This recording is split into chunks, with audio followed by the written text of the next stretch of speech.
n by 2 2a plus n minus 1 into D, नीचे आएगा n by 2 2 capital A plus n minus 1 into D, और ये given है हमें,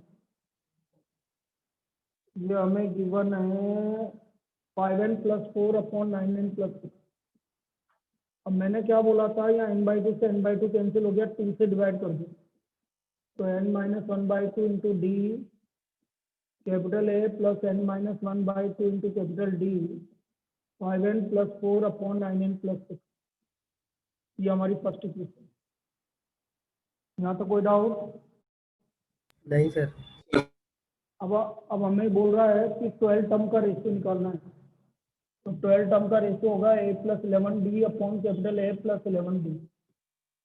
तो मैं कंपेयर करता हूँ, n माइनस 1 बाई 2 किसके इक्वल आ गया 11, तो n की वैल्यू 23 आ गई, n की वैल्यू कितनी आ गई 23।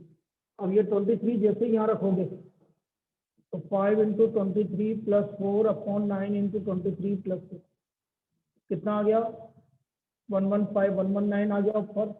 23 इंटू 9 करना भाई, कितना आ रहा 213 पूरा। बस अब जा नहीं रहा ना, यही इसका ratio 119 divide by 213 is the ratio, ये इसका रेशियो आ गया भाई। क्लियर है सर मैं 11 आएगा ना, कहाँ पर n minus 1 upon 2 is equals to 11। वही पे लिखा है, हाँ तो मैंने गलती कर दी। तो n माइनस 1 बाई 2 11 आया, जब पे n की वैल्यू 23 आ रही है, तो n की वैल्यू 23 रख देंगे वहां पर, आपका रेशियो आ जाएगा। ठीक है हाँ सर। चलिए नया टॉपिक, कोऑर्डिनेट ज्योमेट्री। इस संडे कोऑर्डिनेट ज्योमेट्री का टेस्ट होगा, और कोऑर्डिनेट ज्योमेट्री के साथ कोई भी एक चैप्टर ले लो, बोलो कौन सा लेना चाहोगे। सर इस संडे तो NTSC है। अच्छा इस संडे NTSC है क्या, ये तो छोड़ दो फिर, इस संडे छोड़ दो, मजा आ गया थोड़ा रिलैक्स, चलो इस संडे छोड़ दो, NTSC दो, तैयारी भी करो। अब बेटा तेरे को मैं छूट दे रहा हूँ, यदि किसी दिन पढ़ने के लिए तू ऑफ करे तो कर सकता है इस चीज में, जी दो जो NTSC दे रहा है, मैं पढ़ने के लिए कुछ ऑफ किए हैं तो कर सकते हो, ठीक है ना। सर मैं 11 को कर सकता हूँ शायद। हाँ मैं यही तो बोल रहा हूँ ना, पढ़ने के लिए कर सकते, करना है, लेकिन ऐसे ही नहीं टाइम पास करने के लिए कर लो, पढ़ने के लिए करना हो तो कर लेंगे। और बेटा कोई भी डाउट हो तो भी पूछ सकता है, ऐसा कोई दिक्कत नहीं है, क्या किट्टू ठीक है। मैथमेटिक्स में कोई डाउट हो। हाँ और सर। रीजनिंग में पहले वाला पार्ट, रीजनिंग मेरा पास क्या है, मेरे को वो नहीं आता, वो क्यूब में से वो सर वो वाला कोडिंग, वो रिलेशंस। ब्लड रिलेशन आता है, कोडिंग हाँ सर मेरे डिकोडिंग को, मैं पढ़ाता हूँ। सर मैं ब्लड तेरे को बता रिलेशन ही देता हूँ नहीं कौन आता कौन सा मुझे। पढ़ाता हूँ, सुनो मेरी बात। ब्लड रिलेशन, कोडिंग डिकोडिंग, तो किसी दिन घर आ जाओ, घर पे आ जाओ, समझा दूंगा। इवनिंग में 5 बजे बाद, 4:30 बजे बाद मैं घर पे रहता हूँ। किसी दिन आना, पापा को बोलना छोड़ जाएंगे। ठीक। भाई मैं तेरे को बता देता हूँ कौन कौन से और भी दे रहे हो, मैं सबके लिए बोल रहा हूँ। Coding decoding, number series, alphabet series, coding decoding, direction sense, sitting arrangement, ठीक है, और ब्लड रिलेशन और फिलोजी।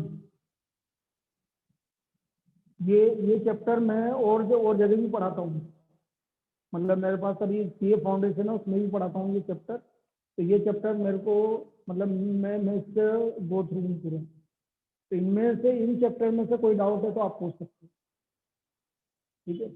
बाकी 2 तरह की रीजनिंग होती है, एक तो होती है वर्बल और एक होती है नॉन वर्बल। तो वो वर्बल रीजनिंग मेरे को ज़्यादा नहीं आती, ये चलिए।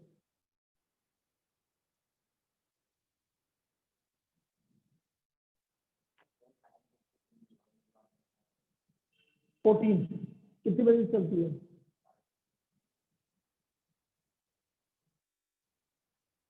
कब से चालू हुई? तो बहुत पहले से चालू हुई। फिर तूने अटेंड क्यों नहीं की?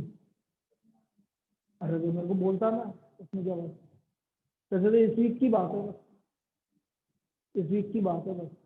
अब तू नहीं कर रहा वहां का, वैसे कोई जरूरी है कि वहां करना?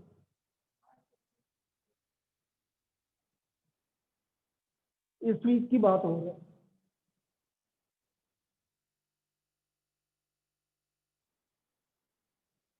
बस ये लास्ट वीक है, मतलब नेक्स्ट मंडे से तो अपना चालू हो जाएगा ये।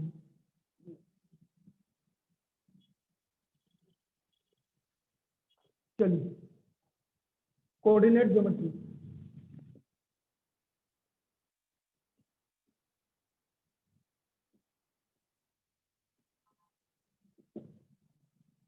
अब यदि मैं कोऑर्डिनेट ज्योमेट्री की बात करूं, तो सबसे पहले तो हमें ये देखना है कि कोऑर्डिनेट ज्योमेट्री में आपके क्वाड्रेंट्स की बात कर रहे हैं हम, इसलिए बेटा आपका क्या आएगा?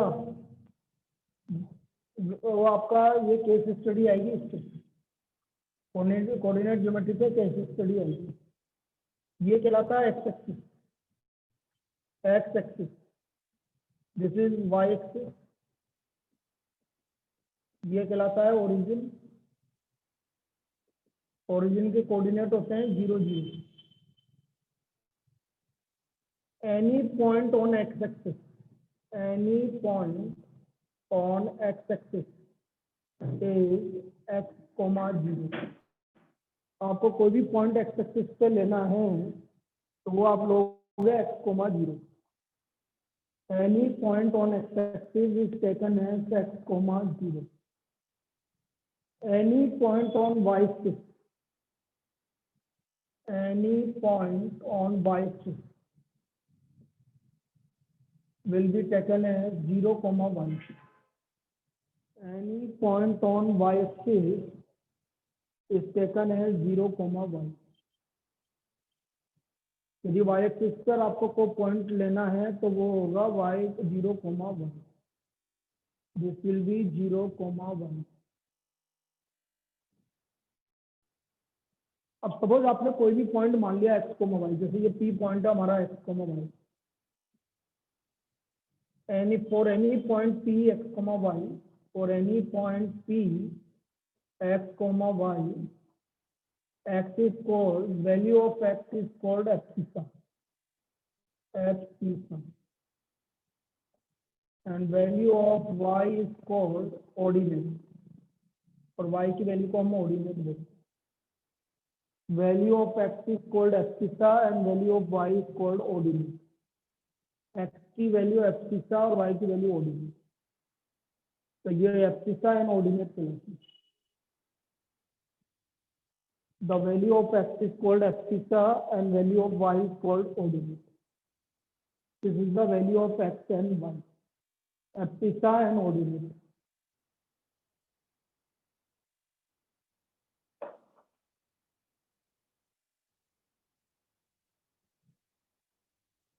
तो ये कुछ चीजें हैं, ओरिजिन को के कोऑर्डिनेट 0, 0, वैल्यू ऑफ एक्स कहलाएगा एब्सिसा, वैल्यू ऑफ वाई कहलाएगा ordinate. Value of x is called abscissa and value of y is called ordinate. तो ये पहली चीजें नहीं, एब्सिसा एंड ऑर्डिनेट। क्लियर है यहाँ तक? अब यदि आपको कोई भी पॉइंट लोकेट करना है तो पहले लोकेट करना, वैसे क्लास 9 में आपने पढ़ लिया था, लेकिन एक बार बता देता हूँ कि location of point, location of point, जैसे आपका पॉइंट ए है 2,3, पॉइंट बी है -3,4, पॉइंट सी है -2,-5, और पॉइंट डी है -1, -4। तो इन पॉइंट को यदि मुझे लोकेट करना है तो ये मैंने एक एक कोऑर्डिनेट सब जगह ले लिया है, या फिर और बोल देता हूँ, यदि मैंने बोला ई पॉइंट 7,0, एफ पॉइंट 5,0,5, जी पॉइंट -4,0, और h पॉइंट 0,-3। ये कुछ कोऑर्डिनेट मुझे लाइक करने, मैंने सारे तरह के कोऑर्डिनेट मैंने बता दिए आपको यहाँ पर। इनका लोकेशन ऑफ पॉइंट देखना है, इन पॉइंट को कैसे लोकेट करें। तो देखिए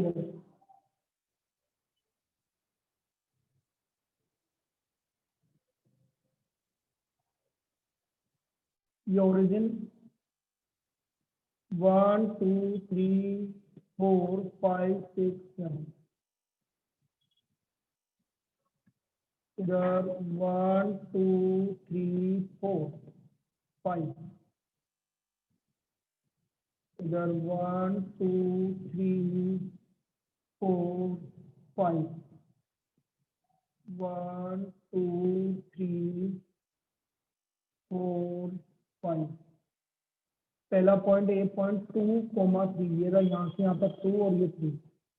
this is point A 2,3। X की वैल्यू 2 है और वाई की वैल्यू 3 है, तो हमने उसको इसी तरह से लोकेट कर दिया।